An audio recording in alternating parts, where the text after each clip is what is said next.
Nombreux sont ceux qui, parmi le peuple de Dieu, n'ont pas servi comme des prêtres. Au 1er siècle, à l'époque des apôtres, chaque croyant servait Dieu. Au 4e siècle, beaucoup pouvaient dire « Nous sommes le peuple de Dieu, mais nous continuerons à demeurer dans le monde. Nous apporterons seulement de l'argent, que ceux qui sont spirituels s'occupent du service spirituel. » Alors, l'Église s'est trouvée dans le même état qu'Israël après l'adoration du veau d'or. Beaucoup parmi le peuple ne servaient plus comme des prêtres. Nous devons progresser dans la voie de la restauration aujourd'hui. Je désire que tous, frères et sœurs, puissent voir cela. C'est la volonté de Dieu dans ces derniers temps de rétablir sa pleine pensée. Il veut rétablir la position de son peuple pour qu'il soit un peuple de prêtres. Vous êtes son peuple, alors vous êtes ses prêtres. Il y a des prêtres aujourd'hui et dans son royaume, il y aura encore des prêtres et tout le peuple de Dieu sera composé uniquement de prêtres.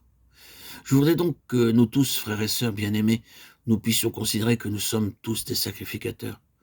Ne vous attendez pas à ce que les autres le soient pour vous. Il n'y a pas de classe d'intermédiaire parmi nous.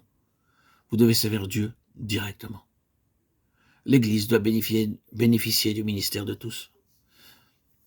Si Dieu use de sa grâce envers nous, tous les frères et les sœurs travailleront ensemble dans le service de Dieu. Plus il y aura de frères et de sœurs qui serviront Dieu, et plus fort sera le témoignage de l'Église. Sans un tel service, nous faiblirons. C'est une chose glorieuse de servir Dieu. C'est glorieux lorsque Dieu accepte que nous le servions, voyant combien nous sommes faibles et misérables. À l'époque de l'Ancien Testament, ceux qui avaient une tare ou un handicap physique ne pouvaient pas servir Dieu. Mais maintenant aussi, vils que nous puissions être, Dieu nous appelle à son service. C'est pourquoi même si nous sommes perclus des 2 pieds, allons vers Dieu pour le servir.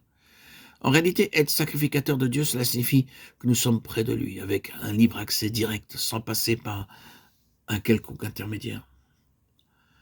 Le royaume de Dieu viendra si nous le savons tous. Si un jour, dans toutes les églises locales, tous les frères et sœurs servaient Dieu, le royaume de Dieu sera au milieu de nous. Le royaume de sacrificateurs. C'est une chose glorieuse en vérité, que cette pensée nous anime pour tout lui sacrifier, pour lui être fidèle. La base de la sacrificature, c'est d'avoir été accepté par Dieu. Dans l'Ancienne Alliance, la base de la sacrificature, c'était que Dieu leur avait demandé de s'approcher de lui sans craindre de mourir. C'est une grande chose.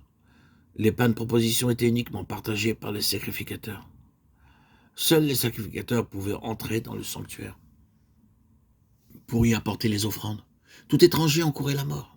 Ainsi, la base de la sacrificature, c'était d'avoir été accepté. Dieu nous dit aujourd'hui, viens, irons-nous vers lui? C'est par grâce que Dieu nous accepte à son service. Nous devons bien réaliser que c'est un pur effet de sa bonté, si nous pouvons aller vers lui pour le servir. Avoir été sauvé par grâce, avoir été pardonné, c'est bien sûr une grande chose. Mais avoir été accepté pour le servir, c'est bien plus grand. Dans l'Église aujourd'hui, tous ceux qui ont été sauvés peuvent servir Dieu.